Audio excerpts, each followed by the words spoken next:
स्पष्ट बहुमत पाइबा परे 2014 देश में आसीथिला बीजेपी सरकार।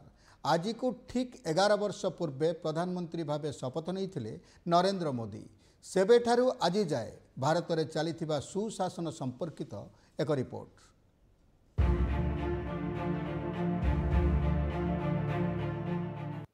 भारतीय राजनीति में मे 26 विकास क्षेत्र में परिवर्तन एवं नीति निर्णयर तारीख। 11 वर्ष पूर्व अर्थात 2014 नरेंद्र दामोदर दास मोदी नेतृत्व में एक नुआ सरकार गठन होता। प्रधानमंत्री नरेंद्र मोदी एवं तांको मंत्रिमंडल को राष्ट्रपति भवन प्रांगण में शपथ पाठ करा जायथिला। मैं नरेंद्र दामोदर दास मोदी ईश्वर की शपथ लेता हूं कि यह ऐतिहासिक एथिपाई कारण गत 30 वर्ष धरी देश में गठबंधन राजनीति आधिपत्य जाहिर करथिला। स्पष्ट जनादेश गत 3 दशंधि धरी लोकसभा रे कौनसी दल को मध्य मिल पारि नथिला, किंतु 2014 परिवर्तन वर्ष थिला। लोकसभा निर्वाचन रे भाजपा नरेंद्र मोदी को प्रधानमंत्री प्रार्थी करी निर्वाचन लड़ीथिला एवं 282 लोकसभा आसन रे विजय हासिल करिथिला।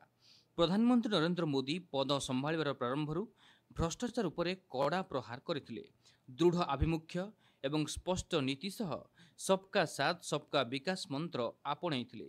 गरीबों पई जनधन अकाउंट खोलिथिले। उज्ज्वला योजना जरिया स्वच्छ ईंधन मिलिला। उजाला जरिया घरे घरे बिजुली पहुंचला। गरीब लोकों को जीवन बीमा एवं दुर्घटना बीमार कवच स्वल्प मूल्य रे उपलब्ध हैला। भित्तिभूमिर विकास, कर रे सुधार, पुराना आईन को हटेवा भली दूरदर्शी पदक्षेप देशर प्रत्येक नागरिकों जीवन को सकारात्मक रूपे बदलाई देइथिला। आज डीबीटी जरिया भ्रष्टाचार उपरे लगाम लागिछि। गरीब एवं वंचितों निकट को सीधा सेमानंकर अकाउंट रे गोटे क्लिक रे टंका पहुंची जाउछि।